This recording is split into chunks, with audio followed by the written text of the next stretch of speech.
Selamat pagi.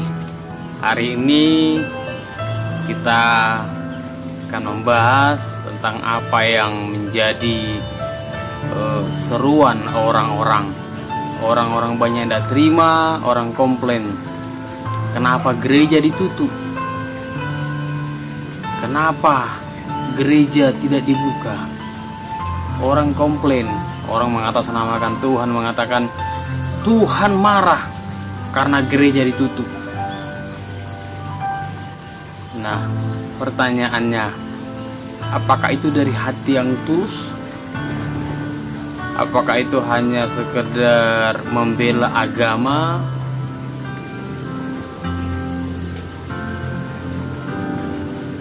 Pertanyaannya, apakah saudara mengerti apa arti gereja? Apa itu gereja? Orang sering mengatakan gereja ada dua, satu secara rohani, yang kedua secara jasmani, secara fisiknya. Nah, ini yang tidak ada di dalam Alkitab. Tuhan tidak pernah mengatakan gereja yang dua. Tuhan tetap mengatakan gereja yang gereja itu satu.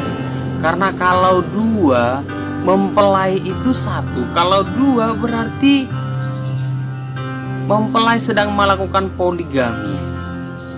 Tapi gereja itu satu. Apakah saudara mengerti apa itu gereja? Atau saudara mengerti gereja itu karena kata orang lain? Kita harus cari dari kebenaran firman Tuhan, apa itu gereja. Gereja dalam bahasa Portugisnya disebut dengan igreja. Dari bahasa Yunani dipakai kata eklesia, dari dua kata keluar, yang kita biasa dengar kalau dalam bahasa Inggris itu kata exit, keluar. Kaleo, dipanggil keluar. Dalam kitab 1 Petrus pasal 2 ayat 9 di sana dijelaskan, kamu adalah bangsa yang terpilih, imamat yang rajani, bangsa yang kudus, umat kepunyaan Allah sendiri, supaya kamu memberitakan perbuatan-perbuatan yang besar dari Dia yang telah memanggil kamu keluar dari kegelapan kepada terangnya yang ajaib. Nah, di sini jelas Rasul Petrus menggambarkan, menjelaskan apa itu gereja. Yaitu gereja adalah persekutuan atau kumpulan orang-orang. Kita garis bawahi kata orang-orang. Persekutuan orang-orang. Bukan persekutuan rumah-rumah, bukan persekutuan gedung-gedung. Orang-orang seperti apa? Pertanyaannya, jika ada sebuah rumah, kalau kita di tanah Batak ini, rumah itu untuk menandakan rumah si A, tulisannya, marganya dibuat di depan pintu rumahnya. Contoh, di depan rumah ada tulisan A. Sialagan. Pertanyaannya, siapakah A. Sialagan? Apakah A. Sialagan itu adalah rumah itu? Ataukah orang yang tinggal di rumah itu? Jika saudara mengatakan A. Sialagan adalah rumah itu, maka jika rumah itu dihancurkan, maka A. Sialagan tidak ada lagi. Tapi jika saudara mengatakan A. Sialagan adalah orang yang punya atau yang tinggal di rumah itu, berarti A. Sialagan, begitu rumah itu hancur, tetap A. Sialagan ada. Nah, kalau kita berkata gereja itu adalah gedung, begitu dihancurkan kita mengatakan gereja sudah tidak ada lagi. Apakah benar gereja tidak ada lagi? Ataukah kita mengatakan gereja adalah kumpulan orang-orang yang bersekutu dalam gedung itu, Jika gedungnya ditutup, jika gedungnya dihancurkan, gereja masih ada. Nah, kita bahas tadi, jika Petrus mengatakan bahwa gereja itu adalah kumpulan orang-orang yang kamu dipanggil keluar dari mana? Dari gelap kepada terangnya yang ajaib. Jadi gereja itu apa? Orang-orang yang dipanggil keluar dari gelap masuk kepada terangnya yang ajaib. Jika saudara adalah orang-orang yang dulunya ada dalam kegelapan, melakukan perbuatan-perbuatan kegelapan, perbuatan yang jahat, lalu saudara mau dipanggil oleh Tuhan keluar dari gelap masuk kepada terangnya yang ajaib, hidup dalam perbuatan-perbuatan baik, perbuatan yang benar, maka saudara adalah gereja.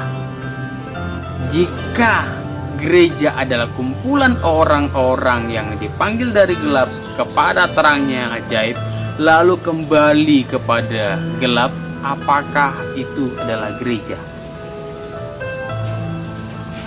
Jika saudara mengatakan saudara gereja, tetapi kembali melakukan perbuatan-perbuatan gelap di dalam gedung itu yang saudara namakan gereja, saudara melakukan korupsi, nepotisme, ada curi-mencuri, ada sikut-menyikut di dalamnya, apakah saudara juga masih disebut gereja?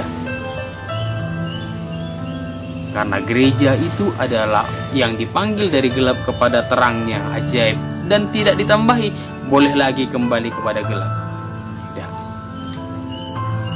Nah, pertanyaannya, siapa yang bangun gereja? Suatu kali Yesus berbicara dengan murid-muridnya, menurut kamu aku ini siapa? Ada yang jawab Elia, ada yang jawab Yohanes Pembaptis. Jawaban berbeda-beda. Tiba-tiba Petrus berbicara, engkau adalah Mesias, anak Allah yang hidup.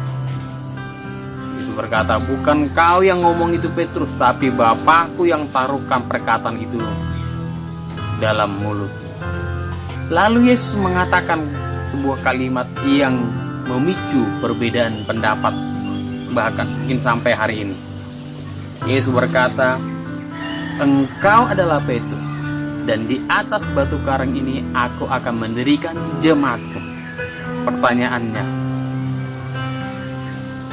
apakah Yesus berbicara seperti ini? Engkau adalah Petrus, di atas batu karang ini. Saya yakin Yesus tidak seperti itu. Yesus tidak menjelaskan engkau adalah Petrus, engkau batu karang. Tapi bukan batu karang yang besar yang dimaksud, karena tidak ada yang bisa menggantikan dia. Itu Yesus. Yesus tidak menjelaskan engkau adalah Petrus, dan di atas batu karang ini. Kalau Petrus adalah batu karang yang dimaksud oleh Yesus sebagai landasan mendirikan gereja, maka pada waktu Petrus menyangkal Yesus 3 kali, gereja itu lemah sekali. Betapa malangnya gereja itu. Dan pada waktu Petrus makan bersama orang-orang tidak bersunat, tiba-tiba Paulus muncul, dia malu, sembunyi, tinggalkan orang bersunat. Sampai beberapa orang ngikut-ngikut dengan Petrus. Lalu Paulus katakan, kau orang munafik. Apakah seperti ini gereja yang Tuhan maksud? Masih ingat pujian, batu karang yang teguh, engkau perlindunganku. Siapa yang dimaksud? Apakah Petrus batu karang yang teguh itu perlindungan kita? Tidak. Yang dimaksud di situ adalah Yesus batu karang yang teguh. Begitu Petrus ngomong engkau adalah Mesias, anak Allah yang hidup, dasar hidup kita percaya ini adalah Yesus. Batu karang kita adalah pemahaman, pewahyuan bahwa Yesus itu anak Allah, itu batu karang yang teguh.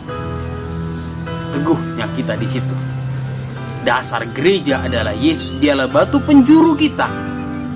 bukan Petrus, bukan manusia. Akhirnya jemaat mengatakan gembalanya seperti batu karang yang teguh, dibela mati-matian. Walaupun sudah berdosa, walaupun salah, tetap didukung habis. Lupakan kesalahannya karena menganggap seperti batu karang dan terseret-seret dengan dosanya. Yesus ini menjelaskan bahwa batu karang itu adalah dia sendiri, pemahaman bahwa dia adalah anak Allah yang hidup. Saya pernah bertanya kepada orang-orang yang baru lulusan dalam sekolah teologi, katanya, tamat dari sini apa misimu? Saya akan mendirikan gereja. Saya akan mendirikan gereja, luar biasa. Tanya lagi, kamu gimana? Oh, aku akan mendirikan gereja, buka pelayan di mana-mana. Sekilas sepertinya bagus, tetapi maknanya itu sangat-sangat salah. Yaitu apa? Ini ibarat jeruk makan jeruk. Gereja itu adalah kumpulan orang percaya keluar dari gelap kepada terang yang ajaib. Mau mendirikan lagi kita kumpulan itu. Kita adalah gereja. Saya dan saudara adalah gereja. Siapa yang bisa mendirikan gereja? Jelas Yesus berkata dalam Matius, yang mendirikan gereja siapa adalah Yesus. Yesus berkata, aku akan mendirikan. Yesus yang mendirikan gereja, bukan kita, bukan pendeta, bukan penginjil, bukan ketua yayasan. Itu Yesus. Aku akan mendirikan jemaatku. Saya pernah bertanya, coba survei kepada anak-anak sekolah, bertanya kepada mereka, ada jemaat kalian? Ada, Pak. Oh, berapa jemaat kalian? Dia berkata, jemaat kami, Pak, sudah 300 orang. Wah, luar biasa. Kalian? Tanya lagi pada berikutnya. Oh, jemaat kami, Pak, sudah banyak, sudah 800 orang. Wah, luar biasa, hebat. Kamu? Jemaat kami masih sedikit, Pak. Berapa? Masih 30-an orang. Kalau begini modelnya, maka semua orang menganggap ini punyaku, ini jemaatku, dan mengatakan pencuri domba. Karena menganggap itu punyanya. Sementara dia juga domba. Bisakah domba mencuri domba? Kita adalah domba-dombanya, dia adalah gembala. Tuhan adalah gembala kita.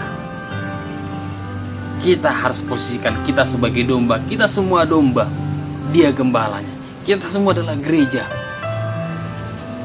Kalau kita tidak gereja, Yesus sebagai mempelai pria, kita tidak mau jadi mempelai wanita. Lalu kita siapa? Tidak gantiman dengan mempelai, karena kita tidak mau menganggap diri kita adalah gereja, jemaat. Kita bukan jemaat. Banyak orang berkata kita bukan jemaat. Waduh. Lalu kalau saudara bukan jemaat, saudara itu apa?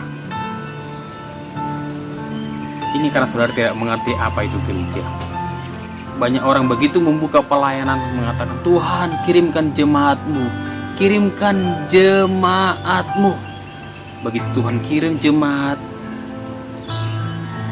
Tuhan tambahkan bilangan orang percaya, lalu berkata, oh semakin banyak jemaatku.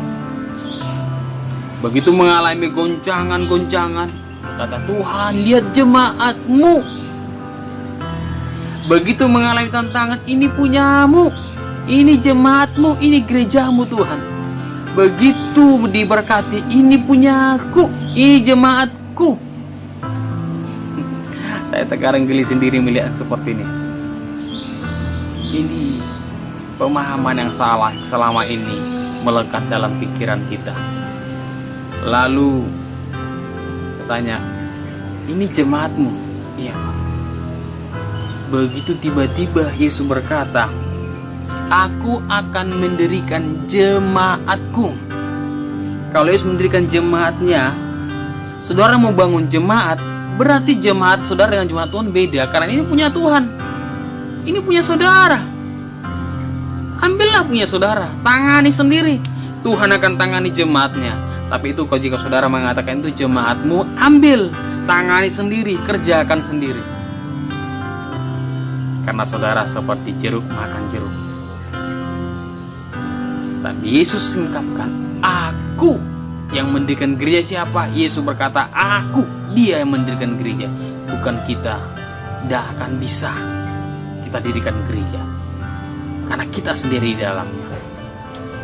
Bagaimana kita bisa mendirikan diri kita sendiri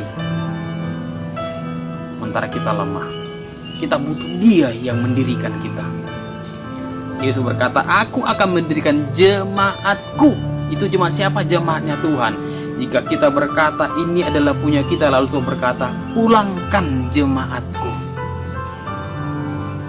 Mau jawab apa kita kepada Tuhan? Karena itu jemaatnya siapa? Jemaatnya Tuhan, bukan punya kita.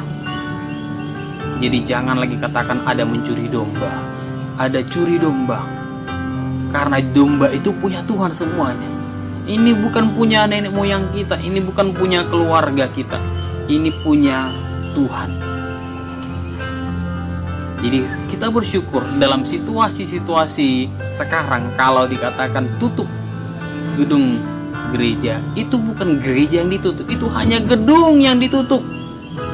Supaya saudara memahami saudara itu gereja, saudara bisa bersekutu bersama.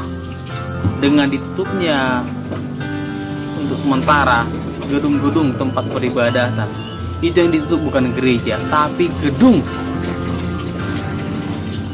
Hasilnya di rumah-rumah Tuhan sedang menggerakkan bangun persekutuan, gereja berdiri, gereja dibangun oleh siapa? Oleh Tuhan.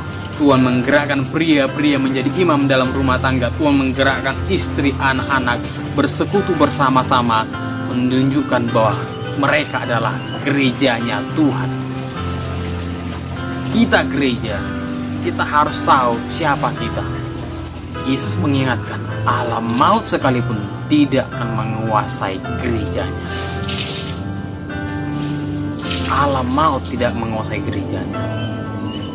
Jadi kalau ada pandemi seperti ini, kita tidak tahu 5 tahun ke depan, 10 tahun ke depan apakah ada seperti ini lagi. Tiba-tiba dihancurkan gedung rumah ibadah, saudara nangis-nangis, Tuhan lihat gerejamu, itu gedung. Yang Tuhan tunjukkan gereja itu siapa? Diri kita. Kita orang percaya. Kitalah gereja yang mau Tuhan bangun. Disusun rapi. Karena Petrus tahu betul apa yang Yesus maksud. Bahwa bukan dia sebagai batu penjuru, bukan dia batu karang di mana gereja dibangun sebagai landasannya, sebagai dasar gereja. Tapi dia tahu dia adalah batu hidup. Sebab itu dia mengatakan dalam tulisannya, dan biarlah kamu juga dipergunakan sebagai batu hidup untuk pembangunan suatu rumah rohani bagi suatu imamat kudus, untuk mempersembahkan persembahan rohani yang karena Yesus Kristus berkenan kepada Allah.